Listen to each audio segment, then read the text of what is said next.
Assalamualaikum warahmatullahi wabarakatuh. Selamat datang di channel Adi Panji Gumilang. Salam Pancasila.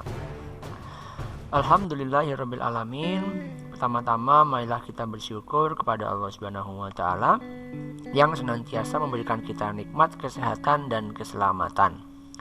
Marilah anak-anak semuanya kita senantiasa menjaga kesehatan diri kita masing-masing dalam rangka pencegahan terhadap virus COVID-19. Kita harus disiplin untuk tetap mematuhi protokol-protokol kesehatan yang ada. Baik anak-anak semuanya, pada kesempatan kali ini saya akan melanjutkan pembahasan materi PPKN untuk kelas 11.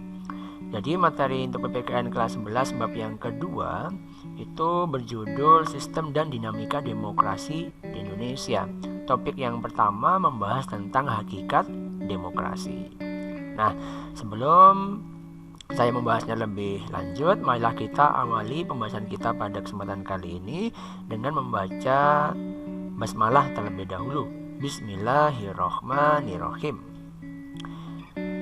Baik anak-anak semuanya, silakan kalian boleh menyiapkan alat tulis kalian semuanya, buku dan alat tulis ya, agar nanti ketika ada hal-hal yang penting bisa kalian langsung catat dan bisa kalian jadikan sebagai bahan untuk belajar materi demokrasi. Langsung saja. Yang pertama saya akan menyampaikan pokok bahasan di dalam bab yang kedua ini ya, terutama topik tentang hakikat demokrasi. Nanti yang pertama saya akan menyampaikan tentang pengertian demokrasi secara etimologi maupun terminologi. Yang kedua adalah tentang kebebasan dan demokrasi. Yang ketiga ada prinsip demokrasi. Kemudian akan ada klasifikasi demokrasi. Dan yang terakhir demokrasi di Indonesia. Pembahasan yang pertama yaitu pengertian demokrasi secara etimologi dan secara terminologi, secara asal-usul kata gitu ya, dan secara bahasa atau secara bahasa dan secara istilah gitu ya. Yang pertama, jadi demokrasi itu berasal dari bahasa Yunani, yaitu demos dan kratos atau kratein. Demos artinya rakyat, kratos atau kratein artinya pemerintah. Sehingga kesimpulannya demokrasi itu gampangannya adalah pemerintahan rakyat. Nah, di sini Abraham Lincoln selaku salah satu presiden Amerika Serikat yang terkenal zaman dulu ya, menyebutkan bahwa demokrasi adalah pemerintahan dari, oleh, dan untuk rakyat. Jadi pengertian demokrasi menurut Abraham Lincoln ini adalah pengertian demokrasi yang sangat familiar kita dengar ya, bahwa demokrasi itu merupakan pemerintahan dari rakyat, oleh rakyat, dan untuk rakyat. Seperti itu. Oke. Selanjutnya saya akan menyampaikan pengertian demokrasi menurut para ahli itu ya. Yang pertama menurut KBBI dijelaskan bahwa demokrasi merupakan istilah politik yang berarti pemerintahan rakyat. Sama kayak yang tadi ya. Hal tersebut bisa diartikan bahwa dalam sebuah negara demokrasi ya, dalam sebuah negara demokrasi, kekuasaan tertinggi itu berada di tangan rakyat dan dijalankan langsung oleh mereka atau wakil-wakil yang mereka pilih di bawah sistem pemilihan yang bebas. Oke. Yang kedua dari Aristoteles, salah satu filsuf ya, atau seorang yang mempelajari filsafat di zaman Yunani pada waktu itu, mengemukakan bahwa demokrasi ialah suatu kebebasan atau prinsip demokrasi sebenarnya adalah kebebasan. Karena hanya melalui kebebasanlah setiap warga negara bisa saling berbagi kekuasaan di dalam negaranya. Menurut Muhammad Yamin, demokrasi itu merupakan suatu dasar dalam pembentukan pemerintahan dan yang ada di dalamnya yaitu masyarakat dalam kekuasaan mengatur dan memerintah dikendalikan secara sah oleh seluruh anggota masyarakat. Pendapatnya Profesor Muhammad Yamin sebenarnya sama saja dengan istilah pemerintahan rakyat seperti itu ya. Kalau yang menurutnya Aristoteles yang perlu digarisbawahi adalah kebebasan. Selanjutnya menurut Ibnu Rashid ya, Ibnu Rus, bagaimana itu bacanya ya, Ibnu Rashid insyaallah ya, seorang filosof Muslim Andalusia yang termasyhur itu ya, menjelaskan bahwa demokrasi itu adalah politik kolektif atau politik yang bareng-bareng gitu ya, bekerja sama, atau bahasa Arabnya asiyasiyah al-jamaiyah. Intinya ada kebersamaan di dalam proses pemerintahan. Itu menurut Ibnu Rushd. Selanjutnya yang terakhir, dalam ilmu sosiologi, demokrasi itu adalah sikap hidup yang berpijak pada sikap egaliter yang mengakui persamaan derajat dan kebebasan berpikir. Nah, dari beberapa pendapat menurut ahli ini ada beberapa hal yang perlu kita garis bawahi ya. Yang pertama adalah pemerintahan rakyat, yang kedua adalah kebebasan, dan yang ketiga adalah kebersamaan. Seperti itu. Oke, lanjut. Nah, sekarang kita berbicara kebebasan dan demokrasi. Kira-kira bagaimana pengertian ya dari sebuah kebebasan di sistem demokrasi itu? Apakah bebas yang sebebas-bebasnya atau yang seperti apa? Jadi, kebebasan dan demokrasi itu sering dipakai secara timbal balik ya. Artinya memiliki hubungan sebab akibat. Tetapi keduanya tidak sama. Sebagai suatu konsep, demokrasi itu adalah seperangkat gagasan dan prinsip tentang kebebasan. Namun, di dalamnya juga mencakup seperangkat kinerja atau aturan yang terbentuk melalui sejarah panjang dan berliku tentang substansi kebebasan itu sendiri. Gitu ya.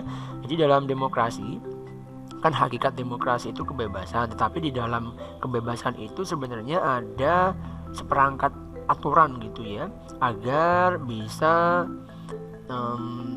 memberikan pembatas kebebasan setiap individu supaya tidak menimbulkan permasalahan di kemudian hari, sehingga dibuatlah aturan-aturan.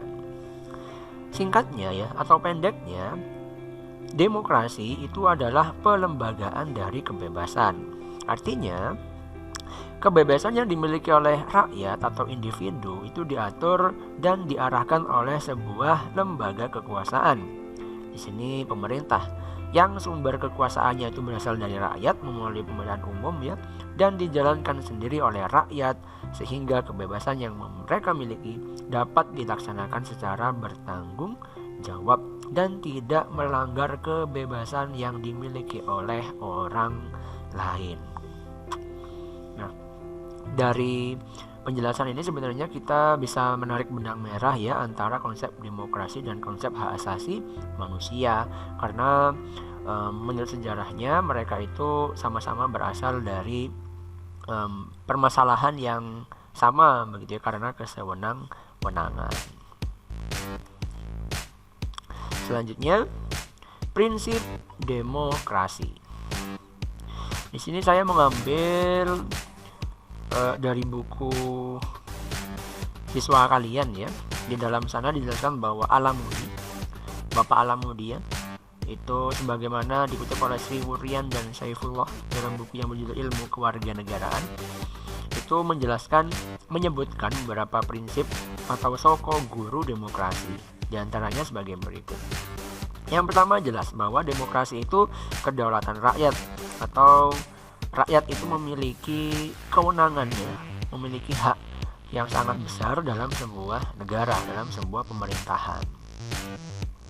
Yang kedua, pemerintahan itu berdasarkan persetujuan dari yang diperintah. Jadi pemerintah yang sah itu ya berasal dari rakyat gitu ya, mereka dipilih oleh rakyat. Mereka diperintah dalam tanda kutip diperintah oleh rakyat.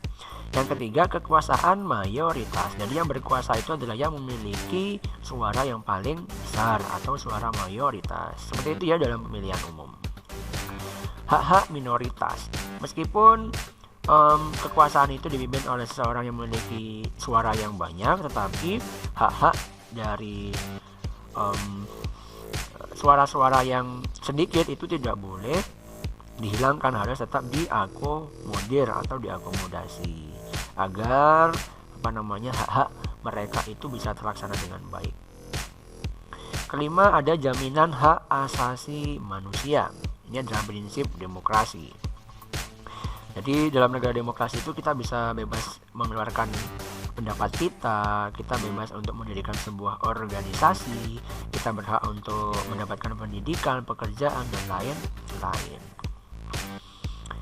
Dalam sebuah negara demokrasi ada suatu pemilihan yang bebas dan jujur. Kalau di Indonesia kita punya prinsip luber jurdil ya, langsung, umum, bebas, rahasia, jujur, dan adil. Yang ketujuh, adanya persamaan di depan hukum. Semua warga negara, semua orang harus diperlakukan sama di mata hukum. Hukum tidak boleh memandang status kekayaan, status pendidikan, maupun status yang lain. Semua orang harus diperlakukan sama di mata hukum. Hukum tidak boleh tajam ke bawah dan tidak boleh tumpul ke atas. Hukum harus sama-sama tumpulnya, harus sama-sama tajamnya dalam rangka menegakkan keadilan. Proses hukum yang wajar ya, ini juga ada kaitannya dengan yang nomor 7. Pembatasan pemerintahan secara konstitusional. Ini adanya pembagian kekuasaan di Indonesia ya, ada lembaga konstitutif, legislatif, eksekutif, yudikatif, eksaminatif, dan moneter. Itu kan dalam rangka menjaga keseimbangan antar lembaga negara biar tidak sewenang-wenang. Pluralisme sosial, ekonomi, dan politik. Ini sangat wajar sekali ya, dalam sebuah negara demokrasi itu terdapat perbedaan-perbedaan yang mendasar, terutama di bidang sosial, ekonomi, maupun politik. Terus yang terakhir ada nilai-nilai toleransi, pragmatisme, kerjasama, dan mufakat. Itulah prinsip negara demokrasi. Yang selanjutnya akan saya bahas klasifikasi demokrasi, seperti itu ya. Di klasifikasi demokrasi yang pertama itu dibagi berdasarkan titik beratnya. Yang pertama ada demokrasi formal. Demokrasi formal itu menitik beratkan kepada sektor politik ya, tetapi lemah di bidang ekonomi. Kalau demokrasi material itu kebalikan dari yang formal. Demokrasinya itu menekankan kepada kesejahteraan ya di bidang ekonomi, tetapi di dalam sektor politiknya itu sedikit kendor atau kurang. Nah, ada juga demokrasi gabungan, artinya antara sektor politik dan ekonomi itu diseimbangkan agar pelaksanaannya itu berjalan dengan baik dan demokrasi itu bisa berjalan sebagaimana jalurnya, seperti itu ya, bisa mensejahterakan individu dan bisa memajukan negara secara umum. Selanjutnya berdasarkan ideologi. Yang pertama ada demokrasi konstitusional atau liberal. Demokrasi konstitusional atau liberal itu demokrasi yang didasarkan kepada kebebasan individu, begitu ya. Ciri khas pemerintahannya itu kekuasaan di dalam pemerintahannya terbatas dan tidak diperkenankan banyak melakukan campur tangan kepada warga negaranya, sehingga pemerintahannya itu dibatasi oleh konstitusi. Artinya ada semacam aturan gitu ya yang membatasi pemerintah agar tidak terlalu banyak ikut campur kepada rakyat-rakyatnya. Yang kedua ada demokrasi rakyat. Ini bisa dikatakan kebalikannya ya. Di demokrasi rakyat itu atau demokrasi proletar begitu ya, merupakan demokrasi yang didasarkan pada paham-paham Marxisme maupun komunisme. Demokrasi ini mencita-citakan kehidupan yang tidak mengenal adanya kelas sosial,